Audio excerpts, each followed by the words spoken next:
नमस्कार दोस्तों। आज का हमारा अगला अध्याय, अगला टॉपिक जो है वह है मूल अधिकार। मूल अधिकार होता क्या है? मूल का मतलब प्रारंभ में, अधिकार का मतलब वह होता है कि जिसके अभाव में आप अपने व्यक्तित्व का विकास नहीं कर सकते हैं।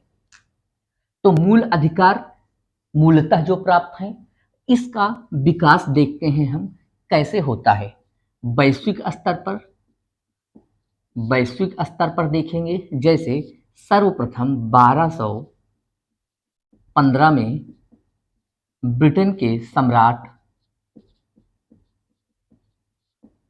जॉन ने अपने संविधान में मूल अधिकार का कॉन्सेप्ट दिया, प्रथम। दूसरे पर 1791 ईस्वी में अमेरिका ने विल ऑफ राइट्स के थ्रू अपने संविधान में मूल अधिकार की बात कही। इसी से प्रेरित होकर के भारतीय संविधान में मूल अधिकार शामिल किया गया। दूसरा हम देखेंगे भारतीय स्तर पर या राष्ट्रीय स्तर पर। सर्वप्रथम आप देखेंगे 1895 ईस्वी में संविधान विधेयक के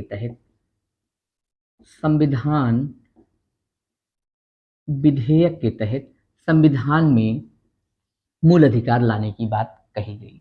दूसरे क्रम में हम देखेंगे 1917 और 1919 में कांग्रेस द्वारा मूल अधिकार की बात कही गई। उसके बाद 1928 में देखेंगे नेहरू रिपोर्ट में इसमें मूल अधिकार को शामिल करने की बात भारतीय राज्य क्षेत्र में की गई नागरिकों के लिए। अंततः संविधान सभा में मूलाधिकार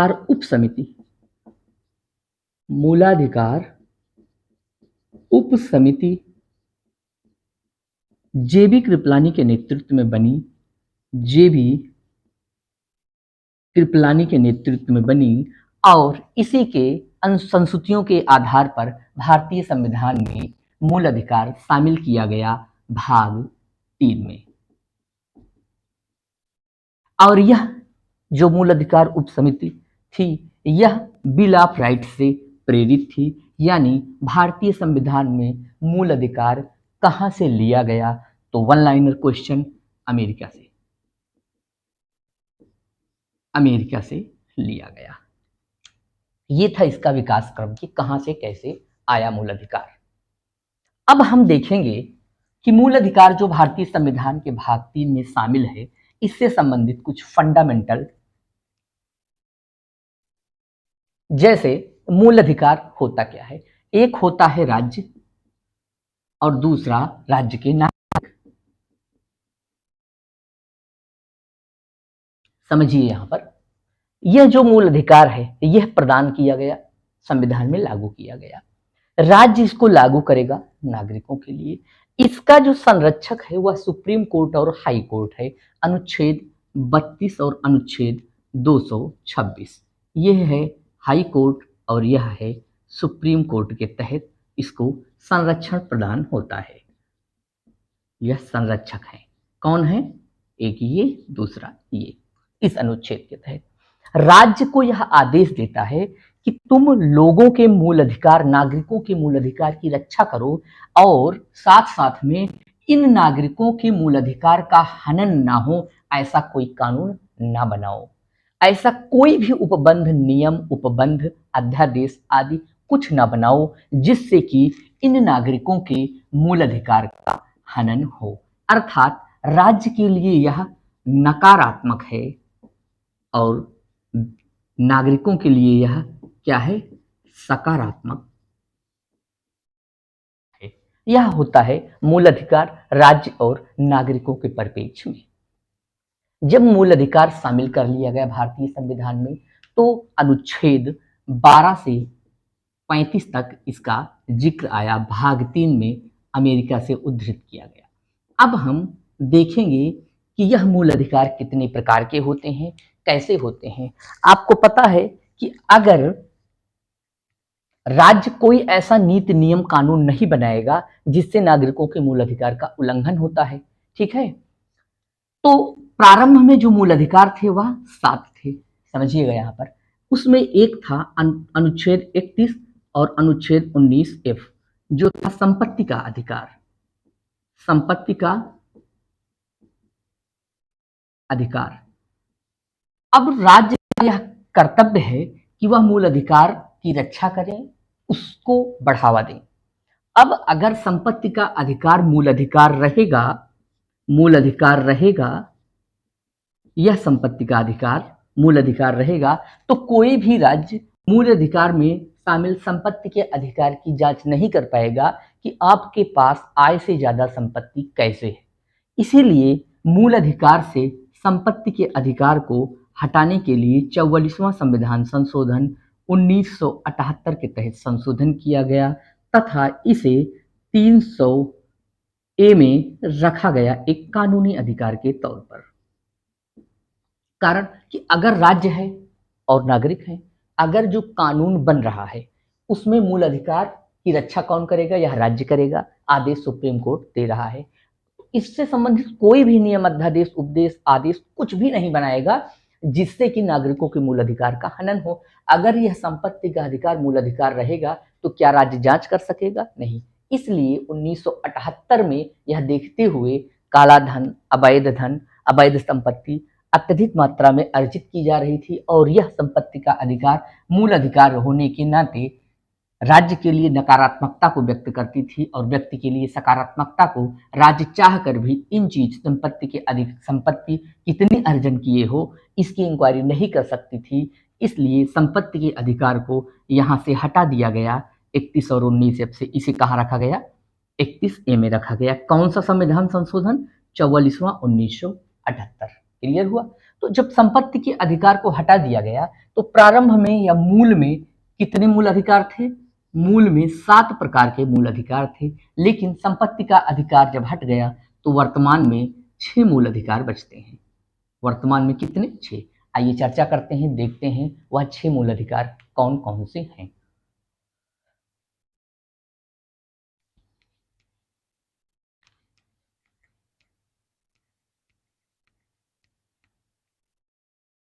सर्वप्रथम आता है जो,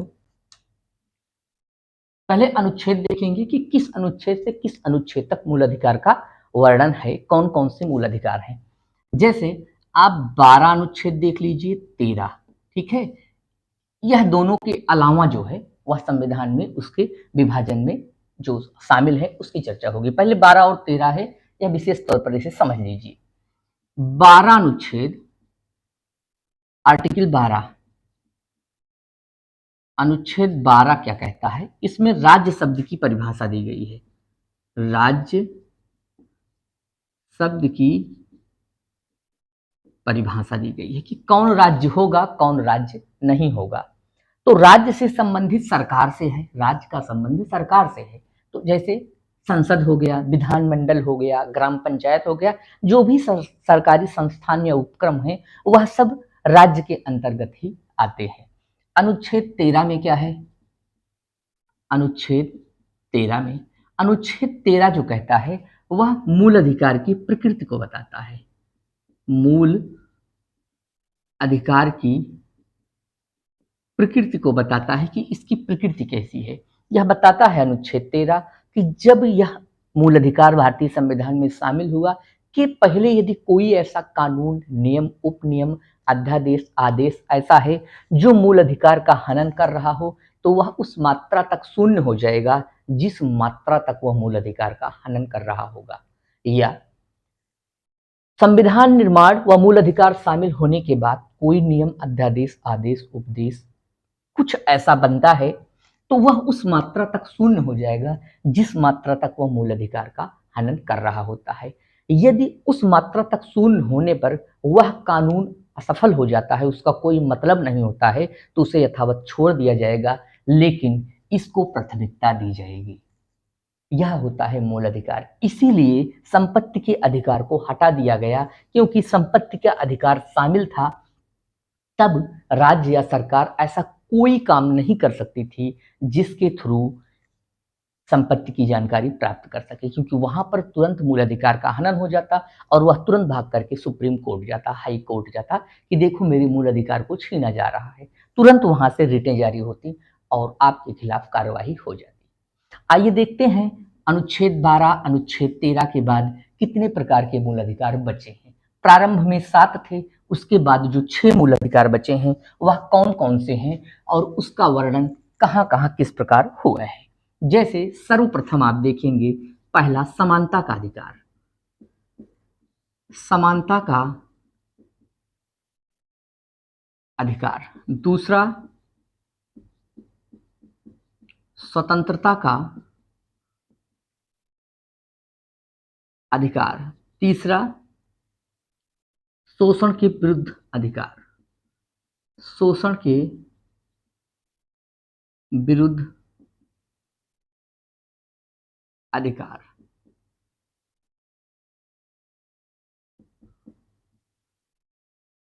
धार्मिक स्वतंत्रता संबंधी अधिकार। समानता का अधिकार, स्वतंत्रता का अधिकार, शोषण के विरुद्ध, धार्मिक, शिक्षा व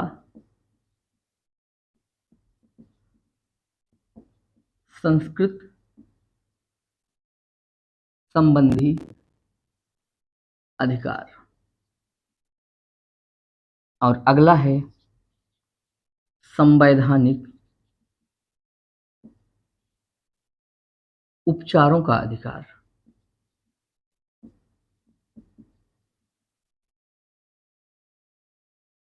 यह 14 से 18 है अनुच्छेद, यह 19 से 22 है, यह 23 से 24 है, यह 25 से 28 है, यह 29 30 है और यह 32 है।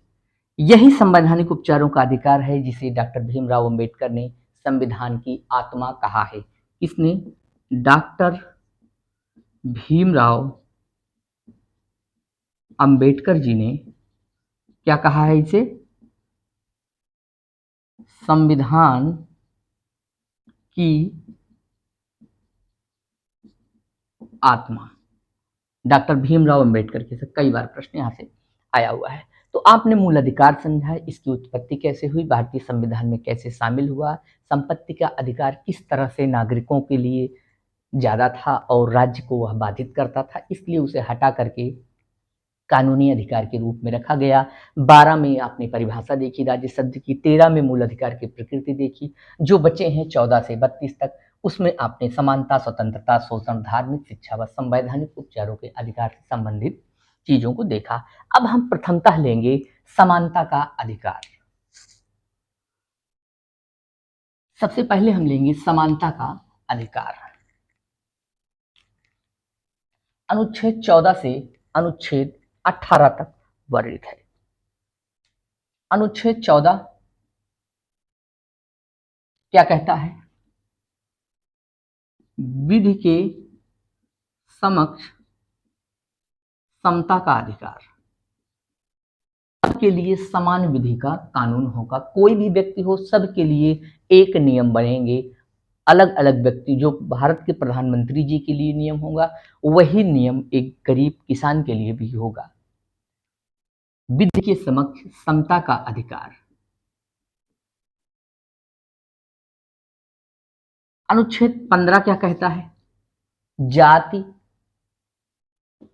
जाति, वंश, मूल, धर्म, जन्म स्थान आदि के आधार पर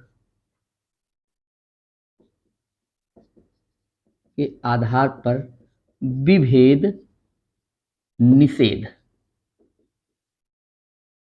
की बात करता है अनुच्छेद 15 कि जाति, धर्म, वंश, मूल, लिंग आदि के आधार पर किसी के साथ भेदभाव नहीं किया जाएगा। यदि ऐसा किया जाता है तो उसको सजा हो जाएगी। 16 14 में विधि के समक्ष समानता, जाति वंश मूल धर्म जन्मस्थान के आधार पर विभेद निषेध। अनुच्छेद 16 नियोजन, लोक नियोजन, लोक नियोजन संबंधी अधिकार।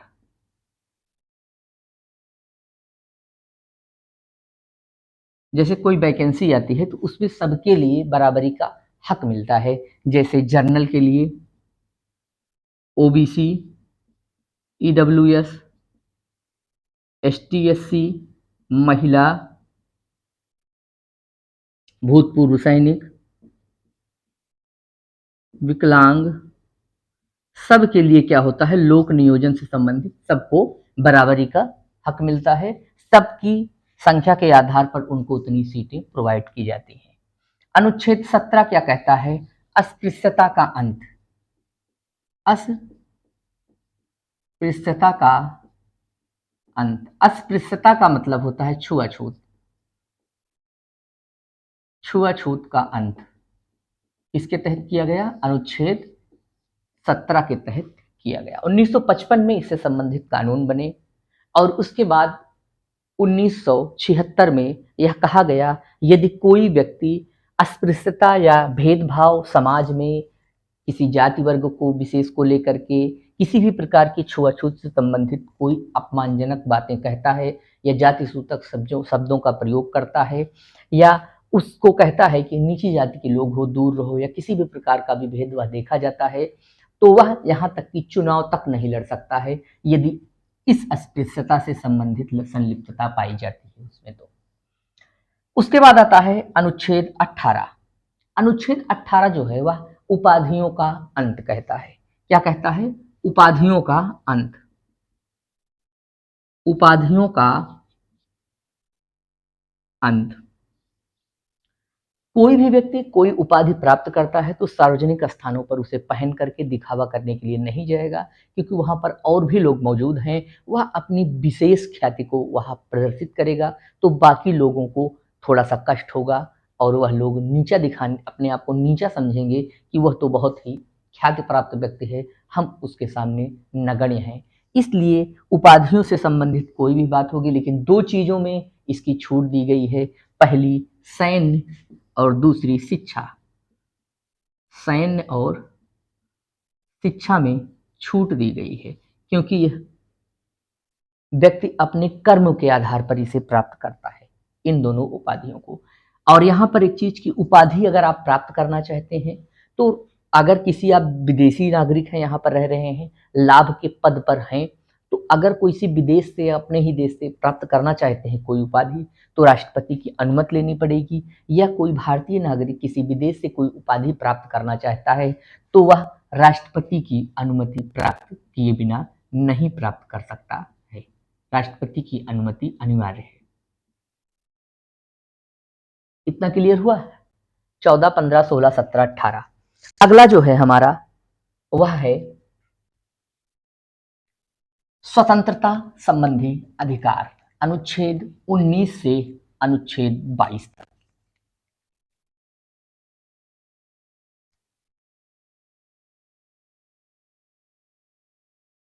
19 से 22 तक क्या है, स्वतंत्रता संबंधी अधिकार।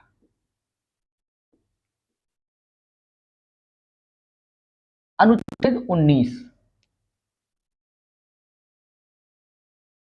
19A, 19B, 19C, 19D, 19E, 19F, 19G इतने प्रकार के हैं। पहले में वाक एवं अभिव्यक्ति की स्वतंत्रता, वाक एवं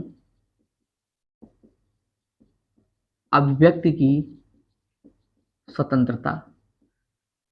वाक मतलब बोलना, अभिव्यक्ति मतलब आपके अंतर मन में जो चल रहा है उसको शब्दों के माध्यम से व्यक्त करना। यह होता है कि आप कभी भी किसी को कुछ भी बोल सकते हैं लेकिन दायरे में रह करके। जैसे प्रेस वाले क्या करते हैं, कहीं भी पहुंचे कुछ भी पूछना है माइक सटा दिए मुंह में।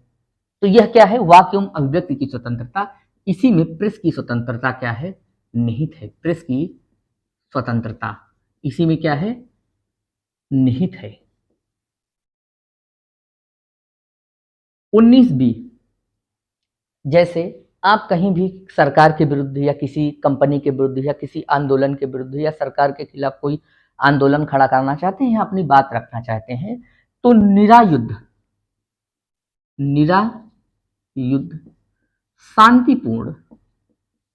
शांतिपूर्ण सम्मेलन कर सकते हैं। इससे भी काम नहीं बना तो आप संघ या संगम बना करके अपनी बात रख सकते हैं। उसके बाद आता है 19 डी। पहले में वाक्य एवं अभिव्यक्ति की स्वतंत्रता, दूसरे में निरायुद्ध शांतिपूर्ण सम्मेलन करने की स्वतंत्रता, अगले में संघ व संगम बनाकर अपनी बात रखने की स्वतंत्रता प्राप्त होती है। अगला जो है अबाध रूप से भारतीय राज्य क्षेत्र में भ्रमण की स्वतंत्रता।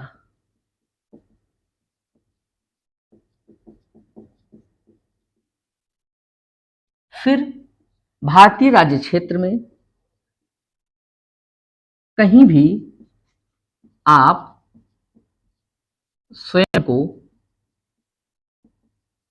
हेतु आवास बनाकर रह सकते हैं। कोई नहीं पूछेगा कि आप मुंबई में आकर के क्यों रह रहे हैं, मुंबई में मकान क्यों बना रहे हैं, मध्य प्रदेश में जाकर के मकान क्यों बना रहे हैं। तो उससे संबंधित कोई भी दुर्व्यवहार आपके साथ दुर्व्यवहार नहीं होगा। किसी भी भारतीय राज्य क्षेत्र में कहीं भी आप स्वयं का आवास बना करके रह सकते हैं। अनुच्छेद F इसी में था, कितनी भी संपत्ति आप अर्जित करें कोई रोकने टोकने वाला नहीं था, इसलिए संपत्ति का अधिकार जो इसमें था उसे खारिज कर दिया गया। और 19G में आप जीविकोपार्जन हेतु कोई उपबंध कर सकते हैं, कोई व्यवसाय कर सकते हैं भारत राज्य क्षेत्र में कहीं भी। आप मूल निवासी सुल्तानपुर के हैं, आप कोलकाता में जाकर के अपना बिजनेस धंधा करिए, वहां कोई नहीं पूछने वाला होगा कि आपने वहां क्यों नहीं किया, यहाँ क्यों कर रहे हैं। तो जीविकोपार्जन हेतु उपबंध, जीविकोपार्जन हेतु उपबंध, जैसे आप ठेला लगा सकते हैं, इसी के तहत है। ठेला वगैरह, ठेला लगा सकते हैं रोड के किनारे लगाकर अपना जीवन यापन कर सकते हैं। तो यह था 19, ठीक। 19A, 19B, 19C, 19D, E, F, G, ठीक। अगला हमारा है 19-20, आर्टिकल 20।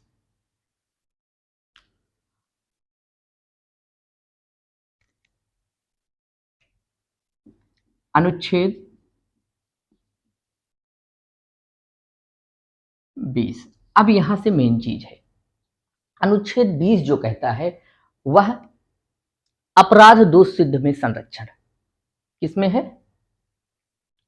अपराध दोष, अपराध आपने किया, दोषी हो गए, सिद्ध हो गया, में क्या मिल गया, संरक्षण। समझे शब्द को, अपराध किए, दोष मिला, सिद्ध हुआ और फिर संरक्षण मिला मूल अधिकार के तहत।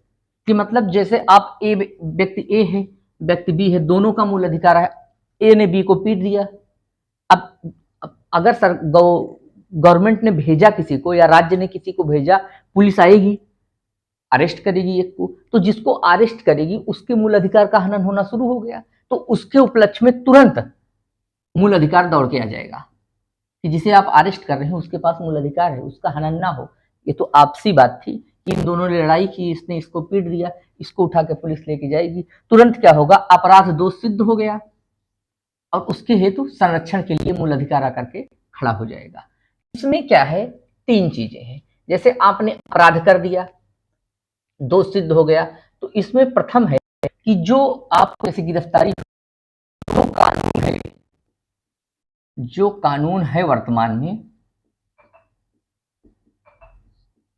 उसी के तहत आपको सजा मिलेगी। बाद में कानून बदलता है या बाद में कानून में परिवर्तन होता है तो आपकी सजा में परिवर्तन नहीं होगा। ये नहीं कि आज जो अपराध की सजा 2 वर्ष है, आगे चलकर उस अपराध की सजा 5 वर्ष हो गई है तो उसी सजा को आप काट रहे हैं, 1 साल बीता है, आगे 5 साल और बढ़ा दिया, ऐसा नहीं। जो कानून था उस समय अपराध के समय, उसी कानून के तहत ही आपको सजा दी जाएगी।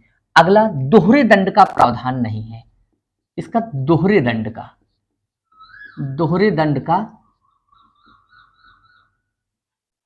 प्रावधान नहीं है। दोहरे दंड का प्रावधान नहीं है इसमें। जैसे आप कोई सजा काट रहे हैं,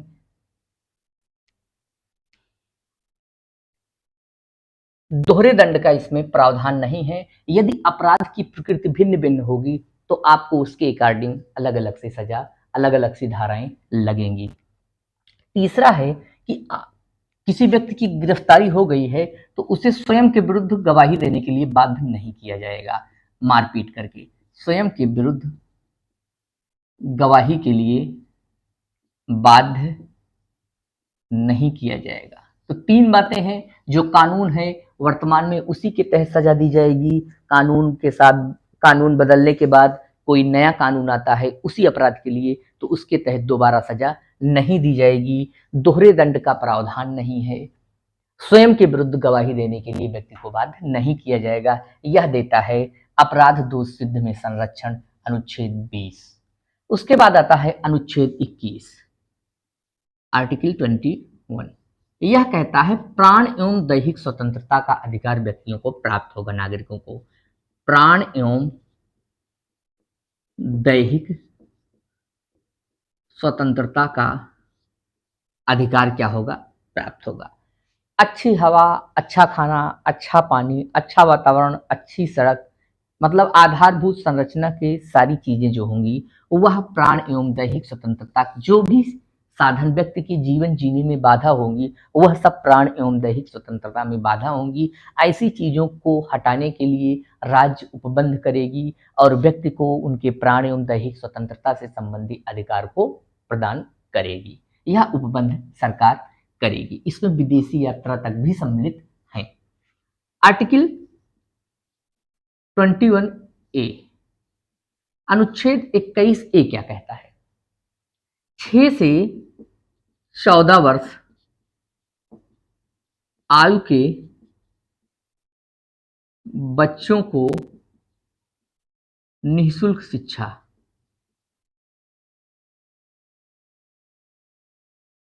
6 से 14 वर्ष आयु के बच्चों को निःशुल्क शिक्षा प्रदान की बात अनुच्छेद 21A कहता है। यह जोड़ा गया था 86वां संविधान संशोधन 2002 के तहत। ठीक, उसके बाद आता है अनुच्छेद 22, आर्टिकल 22। अपराध तो कर दिया, दोष सिद्ध हो गया, अब गिरफ्तारी के विरुद्ध गारंटी प्रदान करेगा। मूल अधिकार क्या करेगा? गिरफ्तारी के विरुद्ध गारंटी प्रदान करेगा। कि जैसे आप किसी व्यक्ति को पुलिस ने गिरफ्तार कर लिया है तो अब गिरफ्तारी के बाद क्या होगा, उससे संबंधित मूल अधिकार कहां तक आपकी या नागरिकों की रक्षा करेगी, वह चीज आइए देखते हैं। जैसे आप गिरफ्तार हुई तो सबसे पहले कारण बताओ कि आप हमें क्यों गिरफ्तार कर रहे हैं, इसका कारण बताओ। यदि आप कोई अपराध कर देते हैं, आपको पता है कि आपने यह अपराध किया है, तो अग्रिम जाकर के जमानत ले सकते हैं। नहीं तो क्या होगा, आपको पहले में कारण बताओ। अनुच्छेद 22 में अपराध गिरफ्तारी के विरुद्ध गारंटी में कारण बताओ। गिरफ्तार हुए तो कारण बताना पड़ेगा पुलिस वालों को। दूसरा, 24 घंटे के अंदर 24 घंटे के अंदर आपको नजदीकी न्यायिक मजिस्ट्रेट के सामने पेश करना पड़ेगा। 24 घंटे के अंदर यातायात का समय निकाल करके कारण बताओ, पहला। और दूसरा, 24 घंटे के अंदर 24 घंटे के अंदर न्यायिक मजिस्ट्रेट के सामने आपको पेश करना पड़ेगा, और आने जाने का समय निकाल करके, यातायात का टाइम निकाल करके। और इसके पहले आप जज साहब के पास पहुंच गए और अपना अपराध बता दिए और उससे संबंधित आप जमानत करा लिए, फिर आप बरी हो गए। और लेकिन अगर 24 घंटे के अंदर आप नहीं जाते हैं, आपको पुलिस गिरफ्तार करके लेके जाती है, न्यायिक मजिस्ट्रेट जी के सामने यह सिद्ध हो जाता है कि अपराध आपने किया है, तो आपको उसी के अकॉर्डिंग सजा मिल जाएगी। इसमें एक चीज और आता है, निवारक निरोध। निवारक निरोध, निवारक निरोध यह कहता है कि जैसे अपराध घटित होने से पूर्व उसके उपबंध कर लेना। तो यह चीज है, मान लीजिए किसी व्यक्ति, कोई आतंकवादी है, देशद्रोही है, ऐसा व्यक्ति, पुलिस को उस पर शक है, तो वह उसे उठाएगी और न्यूनतम 3 माह तक बिना कारण बताए उसे नजरबंद कर लेगी। लेकिन इसके तहत क्या होता है, अपराध होने से या घटित होने से पहले उसका उपबंध कर लेना निवारक निरोध कहलाता है। इसी के तहत वह आपको उठा लेगी, 3 महीने तक वह नजर बंद कर देगी। क्लियर हुआ? अनुच्छेद 21 और अनुच्छेद यह 22 था। कारण बताओ 24 घंटे के अंदर, और स्वयं का मनपसंद वकील आप यहां पर कर सकते हैं, स्वयं का मनपसंद वकील।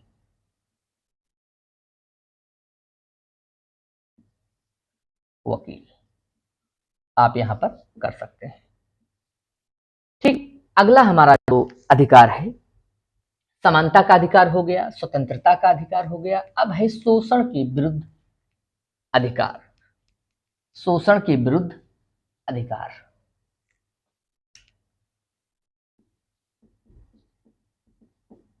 शोषण के विरुद्ध अधिकार 23-24। आर्टिकल 23 क्या कहता है, मानव दुर्व्यापार एवं बलात् श्रम।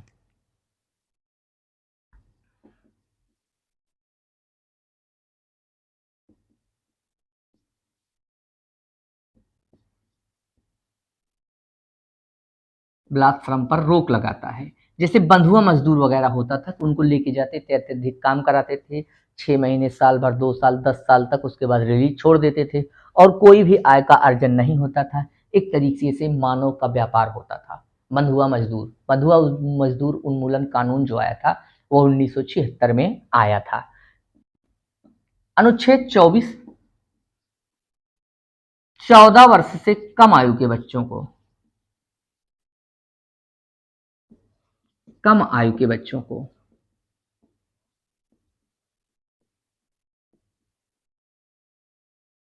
कारखानों,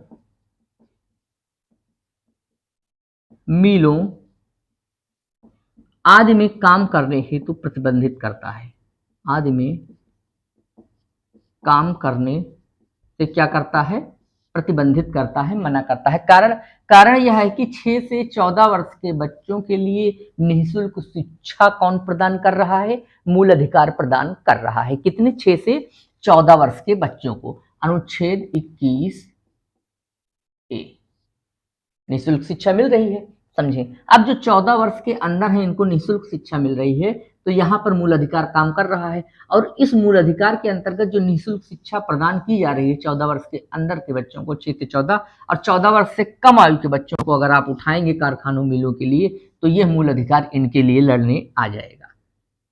यह मूल अधिकार इन बच्चों के लिए लड़ने के लिए आ जाएगा, क्योंकि 6 से 14 वर्ष के तो अभी इनको निःशुल्क शिक्षा प्रदान हो रही है मूल अधिकार के तहत, तो इसलिए यह होता है। अगला पॉइंट है हमारा धार्मिक अधिकार।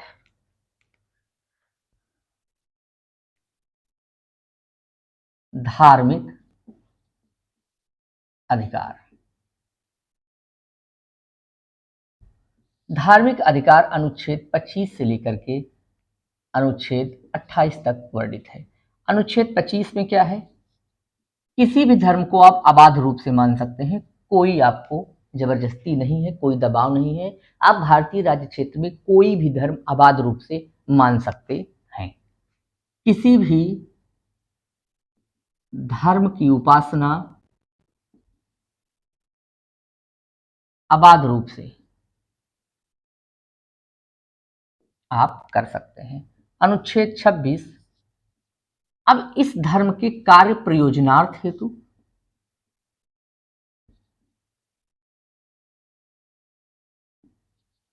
हेतु आप प्रबंधन भी कर सकते हैं। मंदिर, मस्जिद, गुरुद्वारा आदि आप बना सकते हैं, कोई आपको रोकेगा नहीं। धार्मिक कार्य प्रयोजनार्थ हेतु प्रबंधन आप कर सकते हैं। अनुच्छेद 27, आप इसके लिए धन ग्रहण भी कर सकते हैं, धन संग्रहण कर सकते हैं, व्यक्ति से चंदा वगैरह लगा सकते हैं, लेकिन जबरदस्ती नहीं। जितनी मर्जी होगी वह उतना देगा। अगर आप उस व्यक्ति से जबरदस्ती करेंगे तो उसके मूल अधिकार का हनन हो जाएगा। राजी खुशी जो दे दे वह ले लीजिए, लेकिन जबरदस्ती यह मना करता है। अनुच्छेद 25, 26, 27, अनुच्छेद 28, राज्य द्वारा पोषित किसी भी शिक्षण संस्थान में धार्मिक शिक्षा नहीं दी जाएगी। राज्य द्वारा पोषित किसी शिक्षण संस्थान में धार्मिक शिक्षा नहीं दी जाएगी। धार्मिक शिक्षा नहीं दी जाएगी। नहीं तो होगा क्या कि अब उसमें मुस्लिम है, हिंदू है, जैन है, बौद्ध है, पारसी है, ईसाई हैं। अब सब के लोग जो है क्या कहेंगे, हमारी धार्मिक, सबके धर्म की पुस्तकें ही चलने लगेंगी। जो पढ़ने वाले बच्चे हैं वह विभिन्न धर्मों का ही पाठ करेंगे। इसलिए किसी राज्य द्वारा पोषित किसी भी शिक्षण संस्थान में धार्मिक शिक्षा नहीं दी जाएगी। ठीक, अगला जो है हमारा वह है शिक्षा एवं संस्कृति संबंधी अधिकार। अनुच्छेद 29 और अनुच्छेद 30। अनुच्छेद 29, अल्पसंख्यक वर्ग के हितों का संरक्षण। अल्पसंख्यक वर्ग के हितों का संरक्षण प्रदान करता है कौन? अनुच्छेद 29। अनुच्छेद 30, अल्पसंख्यक वर्ग के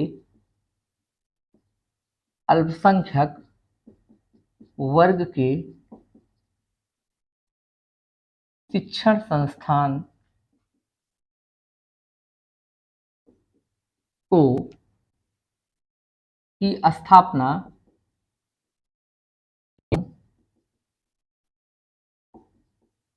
संरक्षण प्रदान करेगा अनुच्छेद 30। अनुच्छेद 29-30 किसमें है? छठवें अधिकार में, जो हमने बताया आपको। छठा अधिकार कौन सा था?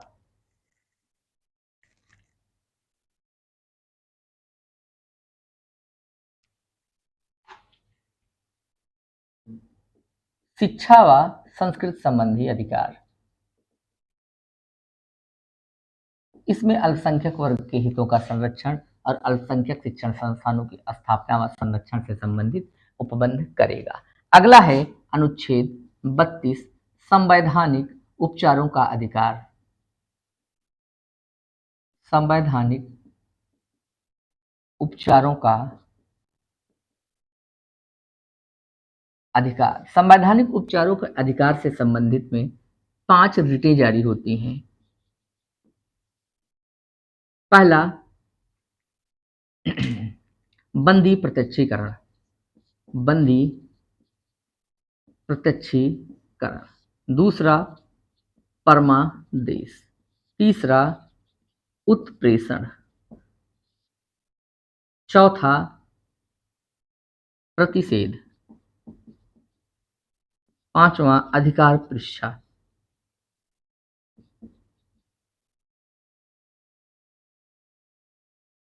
बंदी प्रत्यक्षीकरण, जिस व्यक्ति को बंदी बनाया गया है उसे 24 घंटे के भीतर न्यायिक मजिस्ट्रेट के सामने पेश करना।